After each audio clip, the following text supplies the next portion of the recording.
Antes de atravessarmos esse portal, respire fundo.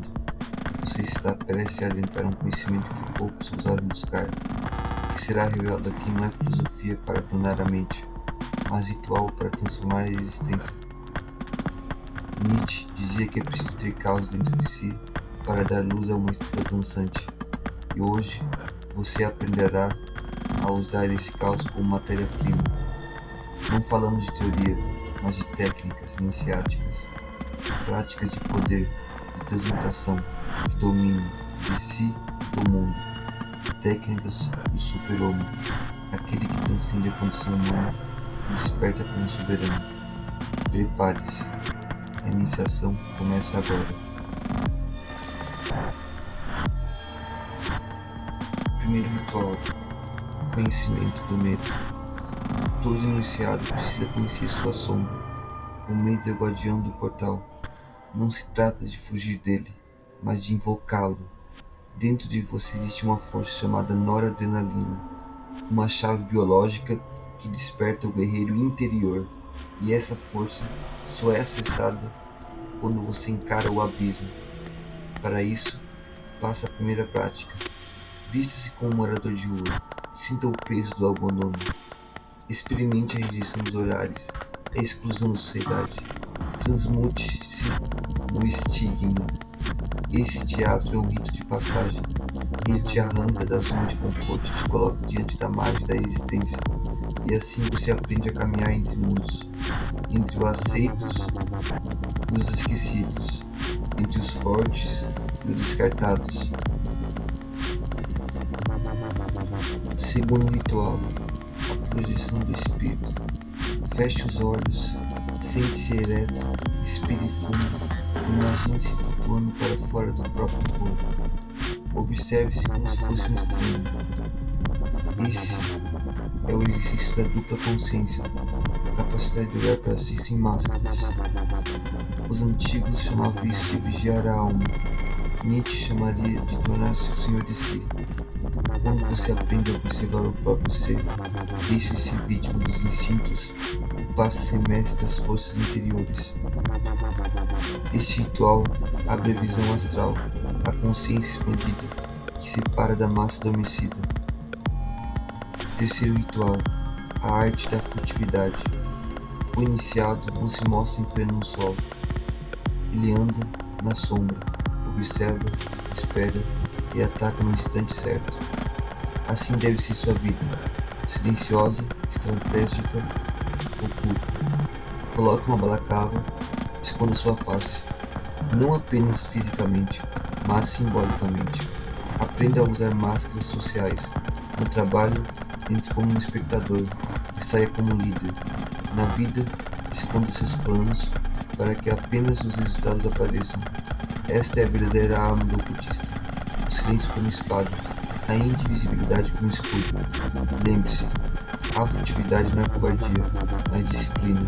É o caminho do caçador, que escolhe o caminho exato de agir, e o momento também. Quarto ritual: a máscara e a atuação. Nietzsche dizia que toda verdade precisa de uma máscara. Por isso, o super-homem não é o fixo, mas múltiplo. Você deve aprender a atuar, tornar-se múltiplo, sem perder sua essência. No ambiente profissional, vista a máscara de autoridade. Nos relacionamentos, vista a máscara da sedução ou da indiferença, conforme a necessidade. Na vida social, seja tanto sombra quanto luz. Essa dança da identidade é um ritual de metamorfose. Cada máscara é a chave, cada papel é uma arma, e aquele que domina as máscaras domina o teatro da vida. Qual? O contato com as forças da natureza. Nenhum iniciado pode esquecer da fonte original, a natureza. Ela é o templo e altar, inimiga e mestra. Durante o dia, banhe-se no sol, como quem absorve o fogo divino. À noite, contemple a lua, como quem recebe mistério e silêncio. E acima de tudo, busque a madrugada, o instante em que o mundo dorme, e apenas os vigiais espirituais estão despertos. A madrugada é a hora do iniciado, a hora em que o véu é mais fino e os segredos podem ser ouvidos. Saia, caminha, sinta o vento, respire o frio da noite. A natureza não apenas fortalece o corpo, mas desperta o espírito que dorme em ti. Sexto ritual: a guerra mental. Prepare sua mente como se fosse um campo de batalha. Visualize cenários de guerra. Imagine confrontos. Construa estratégias. Não permita que sua mente seja um campo neutro. Faça dela uma fortaleza. Cada pensamento deve ser um soldado, cada ideia uma espada, cada silêncio um escudo. E treine o corpo para acompanhar a sua mente. Que sua postura seja ereta, que sua voz seja firme, que seus gestos transmitam autoridade. Seu corpo deve ser o reflexo de sua alma guerreira. Sétimo ritual: as técnicas de guerrilha. O iniciado não é um soldado comum, é um estrategista oculto. Aprenda a viver em guerrilha. Mova-se em silêncio. Ataque de surpresa. Desapareça sem deixar rastros. A guerrilha não é apenas física, mas social e espiritual. Significa agir no invisível, conquistar território sem que percebam, infiltrar-se sem ser notado. O super-homem vence não pela força brutal, mas pela inteligência afiada.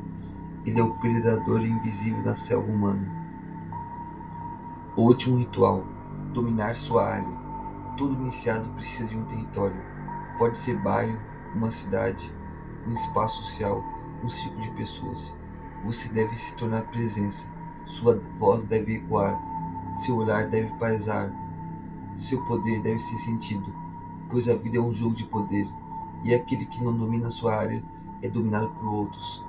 O super-homem não aceita correntes, não se curva diante dos senhores, pois ele é o próprio senhor de si mesmo. Encerramento da iniciação. Esses rituais são chaves. Se praticados, abrirão em você um novo caminho. Você deixará de ser apenas humano para se tornar algo mais. Um iniciado, um criador do destino, um soberano de si mesmo. Em breve, será fundado o Templo de Hélios, uma ordem secreta, onde os que ousarem atravessar o limiar poderão aprender mais. Este vídeo é apenas a primeira semente. A iniciação verdadeira exige disciplina, silêncio e sangue frio. E agora, pergunto a você que ouviu até aqui: você continuará como está ou ousará caminhar no caminho do super-homem?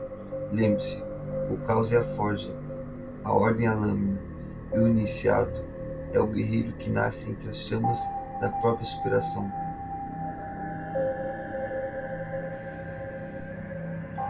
Se gostou do vídeo, não esqueça de deixar o like, compartilhar e comentar o que achou.